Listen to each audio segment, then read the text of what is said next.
This is Coach Cell, and I'm coming to you live here in the Philippines for another exciting episode of Business Brews and Beyond. This is a show that is talking about empowerment. We're empowering creatives, entrepreneurs, freelancers, and everyday people to define their grind and create a ripple effect of kindness and support through the power of connection and collaboration. So I hope you stick around because I have a very, very, very daming very no na special guest for you today because this guy I've met him and I was so inspired by his powerful story and his diskarte. Naririnig mo yung story, ang galing nun na, how was he able to do it? And you just want to share it to everyone kasi parang yung stories na gano'n, nakaka-empower. And sometimes, it helps people siguro cope up, emerge stronger, and sobrang galing dumiskarte na tong guest kong to. So a little intro muna about me. I'm Coach Cell. I'm a former OFW turned digital entrepreneur, also a branding strategist and a certified life coach. So if you need some help for branding, ayan, yung guest ko, isa ding branding strategist yan. Talagang napakagaling. He's connecting me to so many good people then, and I've met so many good friends then through this guy na talaga sobrang feeling ko blessing na na-meet ko siya, and first time ko magpunta sa Cebu, he was the person talaga na parang pinarealize sa akin kung gaano kaganda yung mag-live sa mga ganong klaseng yun nga, labas sa Manila and all. So without further ado, I would like to introduce to you my guest. My guest is an entrepreneur. He's an enterprise advocate, a business strategy consultant, and he started his business with almost nothing. Maniwala kayo, ang ganda ng story niya. He doesn't have any capital pero wow, talagang ang dami niya naitayong business at saka hindi yun hindi basta-basta business lang. I would like him to share a bit of his story para magbigay sa inyo ng a bit of a glimpse of how he was able to define his grind. So yon, without further ado, I would like to introduce an entrepreneur and enterprise advocate and business strategy consultant and a good friend, Mr. Orly Darnaila. Hi, Orly! Hello! Good Super afternoon. authentic. Ayun, kita nyo naman yung niya, yung vibe, beach vibe talaga. So for anybody who wants to ask questions later, let's ask Orly about the lifestyle that he's yung parang thread niya now. So Orly, kamusta ka? How is pandemic treating you, my friend? Okay naman. We're setting up the co-working space. We're operating now. But again, we are teaching everyone, our team, because this is a resort and we're pivoting the resort to a co-working co-living space for remote workers, freelancers, digital nomads, and founders. But yeah, everything is good here. We feel safer compared to Manila because it's a 2 hectare eco resort. And well, I'm not complaining. So that's our office view. So Wow, yeah, wow. we're good. We're good. So this is our office. This is our co-working space, and we have our few team. Very good. Yeah, Ayun. everything's good. Orly, that's good. That's good. That's good to hear that you're able to cope up with style, with style pa talaga. Because while seeing your photos talaga, I was like in awe. Parang sabi ko, grabe naman. Ang sarap naman magtrabaho kung you're in tune with nature, di ba? So, sobrang, if you have the capacity, if you have the time, if you have the independence, like what I've always been advocating, what I've always been talking about, time, location, and financial independence. I think these are the parang formula to have a lifestyle na pwede mong, ayan, kung gusto mong go to the beach and all. So, Orly, can I just ask you, tell us something about yourself naman. Give us a story how you were able to, to go there. Kasi I know you have a hostel, tapos you were running a team in Cebu before, tapos you have Yeah.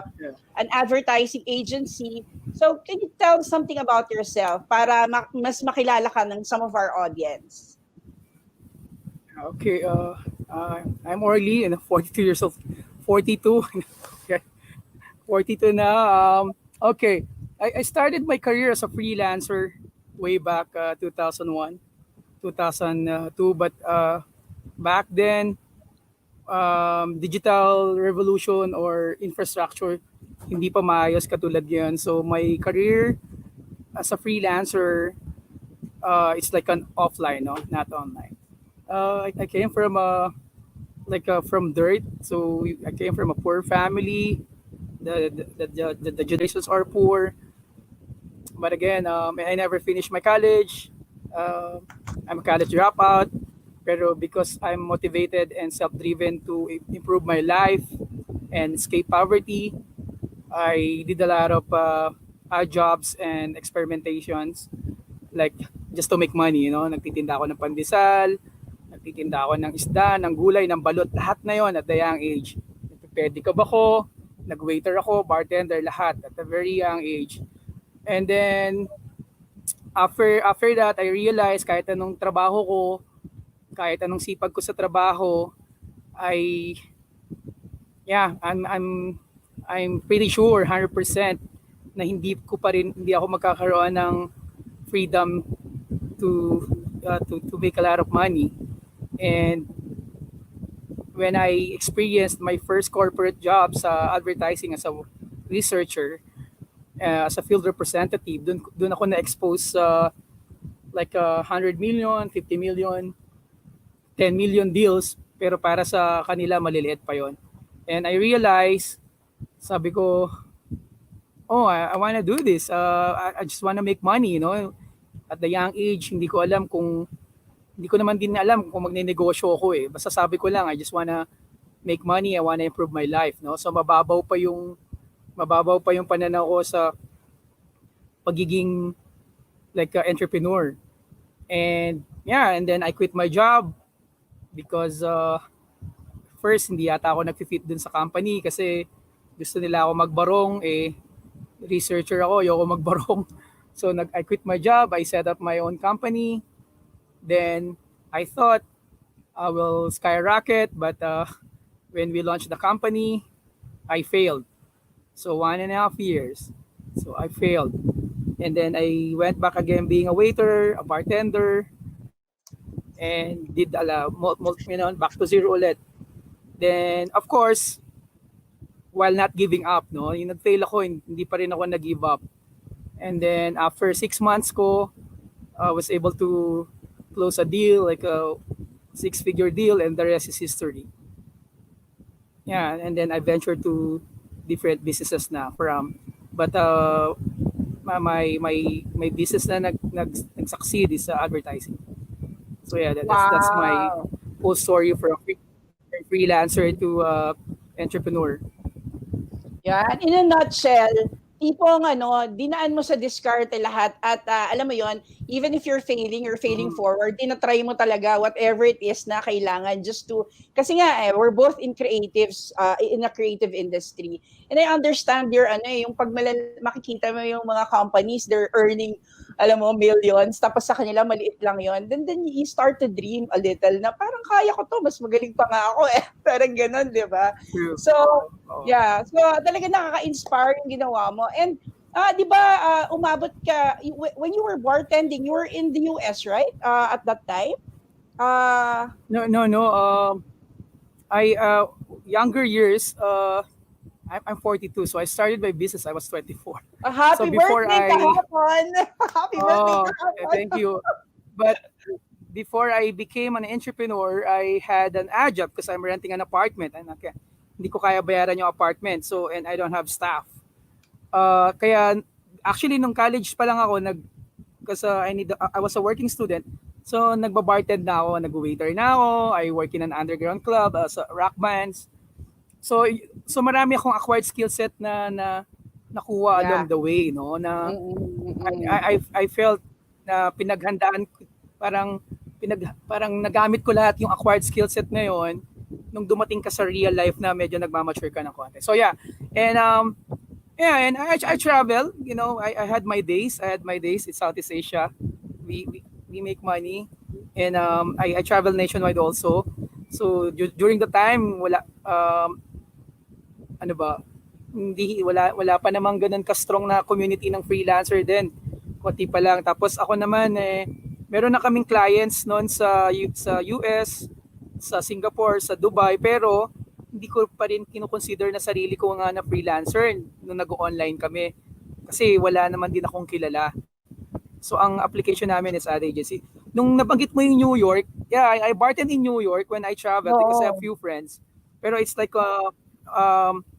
it was 2 years ago, and yeah, ano lang, we did it for fun. Hindi pala for fun. Una masaya, pero naubusan ako ng pera kasi mahal sa US, so I need to buy.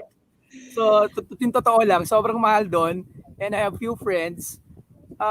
Yeah, and there's like, "Arnie, why don't you like to bartend?" Sabi ko, no, I don't want to bartend because, it's it's New York. I chicken out. It's like, no, I saw you because my friend, she's a Cuban American, and we hang out in Cebu. I hosted her, and she was like, she convinced me to bartend, and yeah, I bartend in New York and in Lake Tahoe. It's a different state, East Coast, West Coast, and yeah, I was making money on the side, but mas malaki yung tip kasi palangiti ako. So Oo yeah, nga. that's the side travel fun story about That, grinding, working, and learning. that's the story about Orlando Bloom. Well, Orlando that never blew. that never bloom. Grabe, when you were telling me That so many never. stories kasi sobrang nakakatuwa yung diskarte mo. And syempre, for somebody na, halimbawa, medyo mas younger, tapos they're trying their way or may mga journey rin na ganyan, nakaka-inspire yung parang pakisama eh. I think one thing na talagang diyan ka is the pakisama and yung nafi-feel mo talaga kung how to handle the di ba?